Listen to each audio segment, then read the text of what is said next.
Hi friends, তোমরা সবাই কেমন আছো? দেখো রান্না করতে চলে এসেছি। কি রান্না করব? সোয়াবিনের তরকারি। তার জন্য দেখো আমি সোয়াবিনটাকে সিদ্ধ করে নিয়েছি, আর এখানে একটা মশলার পেস্ট তৈরি করে নিয়েছি।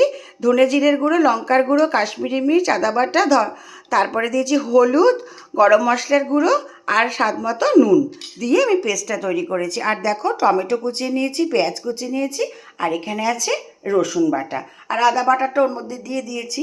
এই দিয়ে আমি আজকে সোয়াবিনের তরকারিটা করব। চলো তোমাদেরকে সঙ্গে নিয়ে রান্নাটা শুরু করে দিই। হাই ফ্রেন্ডস, দেখো রান্না করতে চলে এলাম। দেখো আমি সোয়াবিনের তরকারি রান্না করব। তার জন্য আমি এখানে সর্ষের তেল দিয়ে দিলাম।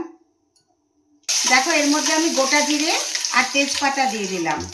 এবারে আমি পেঁয়াজ কুচিগুলো দিয়ে দেবো, টমেটোটাও দিয়ে দেবো। এবার এটাকে আমি ভালো করে ভেজে নেব। আমি এর মধ্যে পেঁয়াজ আর টমেটোটা ভেজে নিয়েছি।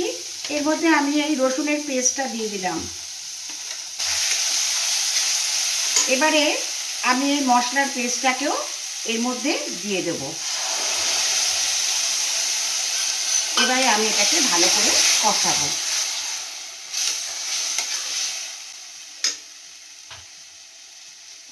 এর মধ্যে আমি একটু মিষ্টি দিয়ে দিচ্ছি।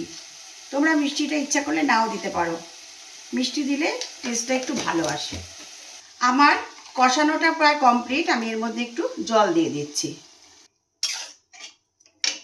সোয়াবিনের তরকারি আমার অলমোস্ট ডান। আমি এর মধ্যে অল্প একটু ঘি দিয়ে দেব। সোয়াবিনের তরকারি আমার অলমোস্ট ডান। এবার আমি এটাকে বাটিতে সার্ভ করে দেব। কেমন হয়েছে অবশ্যই তোমরা বলবে। আর তোমরা কারা কারা সোয়াবিনের তরকারি খেতে ভালোবাসো সেটাও কিন্তু আমায় জানাবে।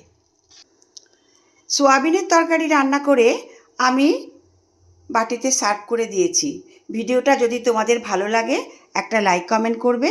আবার নতুন কোনো ভিডিও নিয়ে চলে আসবো তোমাদের সামনে। ভালোবাসা নিয়েও ভালো থেকো। Tata, bye bye.